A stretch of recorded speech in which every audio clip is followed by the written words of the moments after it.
Ya, shalom, suami, istri, bapak-bapak, ibu-ibu yang dikasihi Tuhan. Pada episode kali ini kita akan belajar bersama tentang bagaimana perasaan kita menghadapi hal-hal yang baru yang kita belum pernah alami. Ada rasa khawatir, ada rasa bertanya-tanya tentang apa dan bagaimana. Nah, saat ini kita akan belajar tentang perasaan kita pada saat kita menyelesaikan sebuah permainan. Contohnya puzzle. Sejak kecil mungkin kita sudah terbiasa dengan bermain puzzle dengan berbagai macam bentuk. Nah, kalau misalkan kita belajar puzzle berupa gambar, misalkan jigsaw puzzle, ya, tentu ada beberapa pilihan dari beberapa gambar yang jumlahnya sedikit, yang gambarnya sederhana, sampai puzzle yang jumlahnya banyak dengan gambar yang sangat kompleks. Nah, tentu kita mempunyai cara-cara bagaimana kita mempermainkan atau menyelesaikan permainan puzzle itu.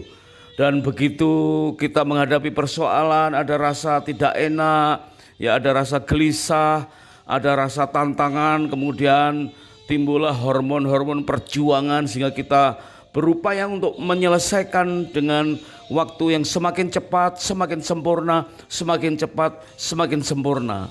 Nah, pada saat ini perasaan seperti itu kita bisa kelola dalam hal kerohanian kita. Perasaan bagian dari jiwa yang mempengaruhi kerohanian kita. Rasa khawatir itu sebetulnya tidak beda dengan bagaimana kita merenungkan firman Tuhan, yaitu ternyata mempergunakan energi yang sama. Khawatir dan merenungkan firman Tuhan, energi yang dibutuhkan itu sama, tetapi dampaknya berbeda. Sehingga waktu kita belajar tentang salah satu kota di negara Turki atau di Wahyu pasal yang kedua, maka kita belajar tentang kota Smyrna, yaitu kota Smyrna yang dinasihatkan oleh Tuhan, jangan kamu khawatir, karena begitu khawatir sedikit saja maka akan binasa. Terpleset sedikit saja terhadap apa yang harus diderita, apa yang harus dihadapi, padahal harus itu, bisa saja kita jatuh dalam kebinasaan. Nah, apakah kita sudah merencanakan mengadakan honeymoon yang kedua? Maka saat-saat bulan madu seperti itulah saat yang tepat ya untuk kita belajar bersama, belajar dari kesalahan. Tentu dengan saling rendah hati dan banyak berbincang, berduaan saja dengan pasangan sehingga kita mampu mengatasi rasa khawatir, mampu menghadapi tantangan waktu kita menghadapi katakanlah permainan jigsaw puzzle. Ya, sehingga bisa mengelola rasa khawatir. Tidak beda dengan waktu kita mempergunakan energi untuk merenungkan firman Tuhan. Nah, jika ada Bapak Ibu yang punya kesaksian yang serupa dengan perikop ini, silakan untuk menulis di kolom komentar sehingga menjadi berkat buat kita semua. Saat ini kita akan belajar dari kota Smyrna, dari sisi bagaimana kekhawatiran identik dengan merenungkan firman Tuhan dalam hal mempergunakan energi yang sama tetapi dampaknya berbeda. Yuk kita mulai. Firman Tuhan kepada kota Smyrna dikatakan, jangan takut terhadap apa yang harus engkau derita. Dan kata Smyrna berarti bitterness atau kepahitan. Nah, kata kepahitan ini bisa saja terjadi bagi semua orang. Ya, bisa saja bagi suami terhadap istrinya, istri terhadap suami, atau sebaliknya apabila sudah dikarunia anak, ya, ayah terhadap anak, anak terhadap ayah, dan demikian hubungan-hubungan dalam rumah tangga itu bisa mengalami seperti apa yang dialami oleh Smyrna, yaitu mengalami rasa bitterness. Dan itu sebetulnya dikatakan energi yang sama yang diperlukan untuk bitterness itu dengan energi untuk merenungkan firman Tuhan. Sehingga kita harus alihkan bagaimana kita belajar menyelesaikan permainan jigsaw puzzle dengan rasa khawatir, rasa tertantang. Dengan mengalihkannya kepada merenungkan firman Tuhan dengan rasa yang tertantang, sehingga kita mampu menghadapi kepahitan dalam setiap hati kita, sehingga kita terbebas dari pengaruh negatif bitterness dari kota Smyrna. Nah, seorang ayah umumnya mudah mengalami bitterness ketika menghadapi persoalan yang tidak difahami oleh istri dan anak-anaknya, sehingga suami ini atau ayah ini bisa saja menularkan kepahitan kepada istri dan anak-anaknya. Begitu istri dan anak-anaknya ikut pahit, dua-duanya pahit, maka inilah yang akhirnya keadaan kota Smyrna menguasai kehidupan rumah tangga kita. Ada video pendek yang dibawakan oleh Bapak Pendeta Yosafat Mesah yang mengajak kepada kita bagaimana seorang suami bukan sekedar mengerti bagaimana caranya atau kiat-kiat firman Tuhan untuk menyelesaikan kepahitan, untuk menjadi papa yang baik, tetapi bagaimana kita mampu menjalankan keteladanan sebagai bapak yang baik bagi anak-anak kita. Yuk kita simak video pendek berikut ini. Ada banyak ayah yang tahu peran dan fungsinya sebagai bapak dan telah melakukannya. Tetapi lebih banyak ayah yang tahu peran dan fungsinya sebagai bapak tetapi tidak melakukannya. Dan ini menimbulkan banyak masalah dalam keluarga. Istri dan anak-anak kepahitan kepada ayah yang model seperti ini. Tetapi sikap istri dan sikap anak-anak pada akhirnya membuat ayahnya juga menjadi kepahitan kepada mereka. Jadi ada banyak kepahitan di dalam rumah tangga. Bagaimana dengan Anda sebagai bapak-bapak Kristen? Tentunya kita ingin menjadi ayah atau bapak yang lebih baik lagi bagi keluarga kita, menjadi keluarga yang ideal.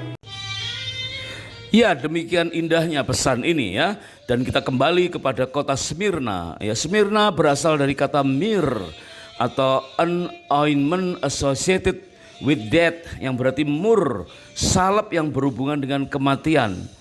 Sehingga orang-orang Smyrna dikatakan orang-orang yang takut mati dalam penderitaan, khawatir dengan apa yang harus diderita. Padahal suatu keharusan, ya, sesuatu yang memang bagian dari perjuangan. Katakanlah untuk membuka usaha baru, ada beberapa perjuangan yang harus kita tempuh, ya, dengan mengadakan pendekatan, dengan mengadakan survei dan lain sebagainya. Tetapi itu semua jangan dianggap sebagai ketakutan atau kekhawatiran yang kemudian membuat kita jatuh atau terpleset di dalam peringatan bagi Smyrna ini. Karena apa yang kita takutkan tidak akan menghasilkan apapun juga selain kita berserah kepada Tuhan. Di dunia internasional saja kita telah mengenal istilah Happy IDF, yaitu Happy International Day of Family. Happy IDF ini sebagai resolusi PBB, ya, resolusi nomor 47/237 yang dicanangkan sejak tahun 1993, yang bertujuan untuk membangun kesadaran pentingnya keluarga bagi setiap orang, pentingnya komunitas sosial bagi dunia. Dan tema setiap tahun berkisar tentang keluarga yang bahagia. Misalnya saja tahun 2021 yang lalu pada saat pandemi itu begitu kuat pesan ini dengan tema Families and the Technologies. Sehingga Happy IDF adalah dampak dari keterbebasan dari kekhawatiran tentang apapun yang biasa dialami oleh rumah tangga. Secara mencolok di tahun 2020 waktu pandemi itu, maka Happy IDF ini sangat diperlukan. Maka pesan pada saat ini bagi keluarga-keluarga kaum milenial yang lahir pada tahun 1981 sampai 1995, membangun pernikahan dan keluarganya tanpa rasa khawatir. Dengan ketetapan hati dan seisi rumah kita akan beribadah kepada Tuhan. Sebagaimana teladan Yosua di dalam kitab Yosua 24 ayat yang ke-15b. Dan kita pernah mendapatkan pelajaran bahwa seandainya ada masalah pun ada dua pilihan, ya, kita tidak bisa menyelesaikan atau kita bisa menyelesaikan. Ya, apakah kita punya? Tentu semuanya punya, ya. Kalau kita tidak punya, ya mengapa kita harus khawatir? Tidak ada masalah, ya. Tapi umumnya kita punya masalah, dan begitu kita merasa punya masalah, maka pertanyaannya ada dua jawaban: apakah kita mampu atau tidak mampu mengatasinya? Jika kita mampu mengatasi semua masalah itu, ya buat apa kita khawatir? Kemudian jika kita tidak mampu mengatasi suatu masalah, ya tidak mampu, ya udah berserah saja kepada Tuhan, ya. Serahkan saja kepada ahlinya, jangan kamu khawatir. Nah, kekhawatiran ini ternyata mampu mengubah cara pandang kita terhadap berbagai macam persoalan.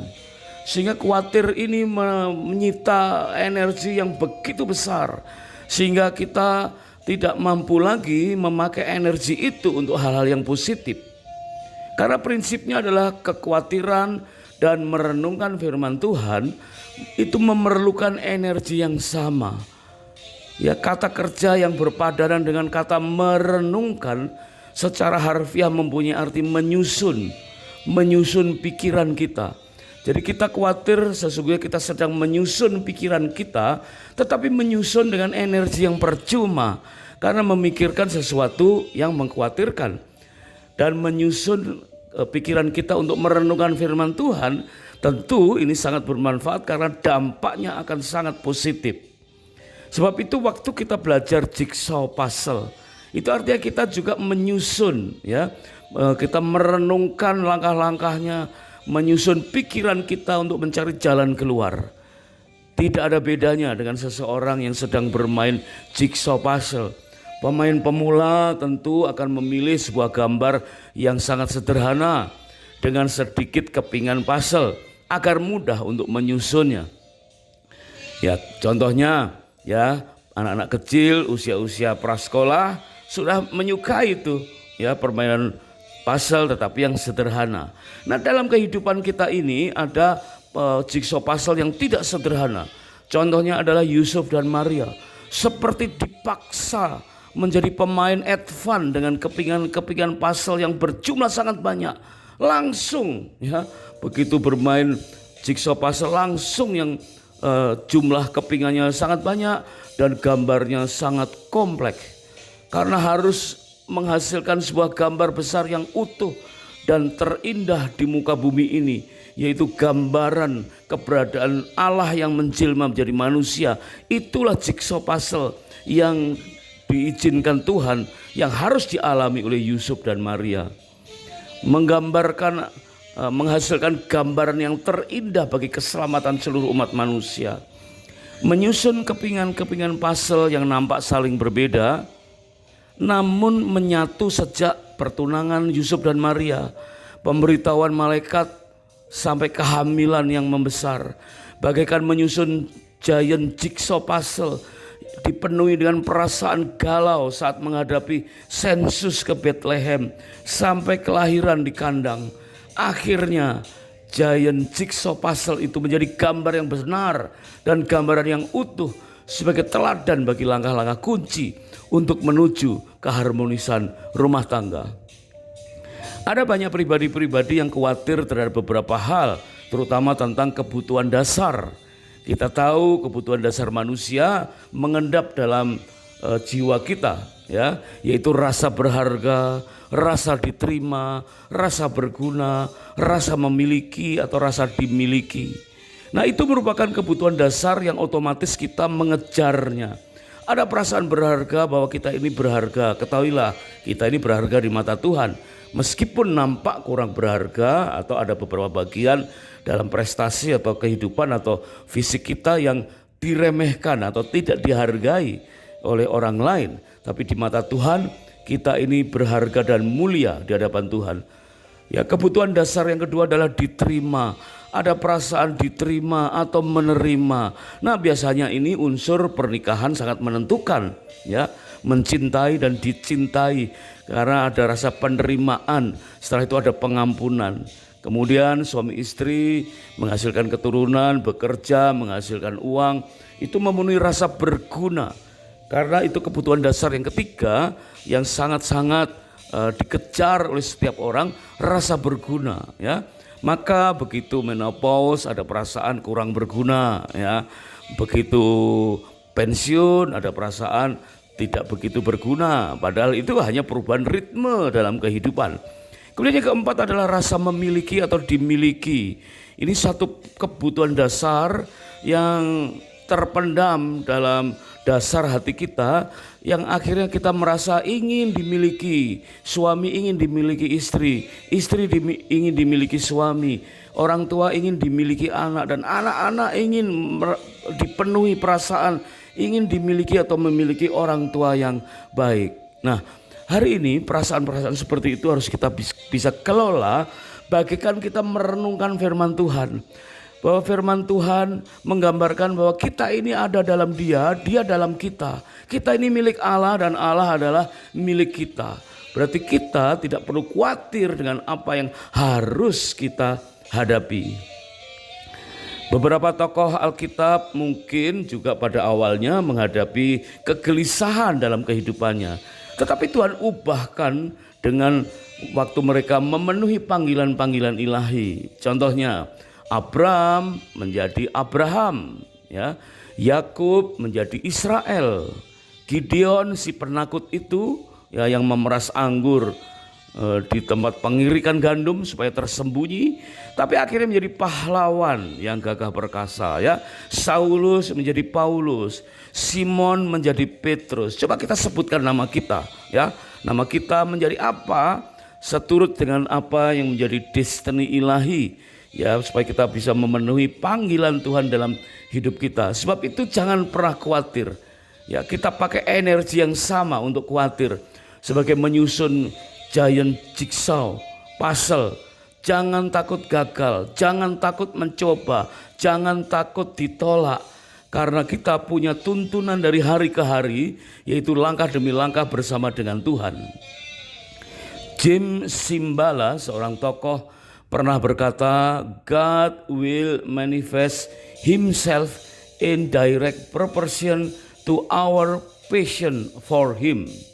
Tuhan akan menyatakan dirinya sesuai dengan ukuran kerinduan kita akan Dia. Berarti waktu kita berserah kepada Tuhan, rindu akan Dia, maka Dia mampu memberikan ukuran yang terbesar, ukuran kemampuan dari Tuhan kepada kita. Sehingga seharusnya lah waktu kita saat-saat tertentu harus khawatir, maka kita ubah dengan memberikan waktu kita untuk merenungkan firman Tuhan. Menurut kitab Kidung Agung 6 ayat yang ke-12, firman Tuhan berkata, dengan melukiskan kata-kata, tak sadar diri aku, kerinduanku menempatkan aku di atas kereta orang bangsawan. Begitu terpesonanya kita menikmati kasih dan kemurahan Tuhan, begitu indahnya hidup dalam awan kemuliaan Tuhan. Giant jigsaw puzzle akhirnya menjadi gambaran besar yang benar dan utuh. Itulah sebagai teladan langkah-langkah kunci untuk menuju keharmonisan berumah tangga. Kemampuan menyelesaikan giant jigsaw puzzle, menghapus selama ini yaitu rintangan-rintangan waktu kita mengkhawatirkan apa yang harus kita hadapi. Dengan cara kita merenungkan firman Tuhan dengan energi yang sama tetapi dampak yang berbeda. Di dalam Matius pasal yang ke-6 ayat yang ke-26, firman Tuhan berkata, pandanglah burung-burung di langit yang tidak menabur dan tidak menuai dan tidak mengumpulkan bekal dalam lumbung, namun diberi makan oleh Bapamu yang di sorga. Bukankah kamu jauh melebihi burung-burung itu? Nah, meskipun Tuhan tidak menuangkan makanan pada burung itu tepat dalam sangkarnya, ya, burung harus keluar dari sangkar untuk mencari makan, tetapi tinggal mematok tanpa rasa khawatir. Matius 6 ayat 27 berkata, siapakah di antara kamu yang karena kekhawatirannya dapat menambahkan sehasta saja pada jalan hidupnya? Sebab itu janganlah kamu khawatir akan hari besok, karena hari besok mempunyai kesusahannya sendiri. Kesusahan sehari cukuplah untuk sehari. Bapak, ibu, suami, istri yang sedang mengadakan honeymoon yang kedua, Di dalam Wahyu pasal yang kedua ayat yang ke-8 sampai dengan 10, Tuhan menegur kota Smyrna. Meskipun kota itu kota besar dan terdiri dari banyak gereja-gereja besar, namun jemaat yang ada di dalamnya sering suka khawatir. Tuhan menegur, jangan takut, jangan khawatir terhadap apa yang harus engkau derita. Maka jika giant jigsaw puzzle yang kita aja bisa menyelesaikan sehingga menjadi gambaran besar yang benar dan utuh, maka pernikahan Smyrna seharusnya tidak khawatir terhadap penderitaan yang memang harus dihadapi. Penderitaan apapun, persoalan apapun, kalau itu menjadi bagian dari hidup kita yang harus kita hadapi, itu bagaikan exercise otot-otot rohani kita, sehingga kita semakin terampil karena terlatih, semakin kuat dan mampu menghadapi berbagai macam rintangan ke depan. Anggap saja kita sudah terampil menjadi pemain giant jigsaw puzzle tanpa rasa khawatir, tetapi suka gemar merenungkan firman Tuhan, sehingga energi yang kita pergunakan dapat menghasilkan dampak yang baik bagi rumah tangga kita. Terima kasih sudah menyimak. Kami sangat bersuka cita jika episode ini dapat menjadi berkat. Dan terima kasih jika berkenan untuk subscribe atau like, dan silakan di-share ke pasangan yang lain. Sampai jumpa pada episode berikutnya, dan kiranya Tuhan Yesus memberkati pernikahan dan rumah kita dengan berlimpah-limpah-limpah. God bless.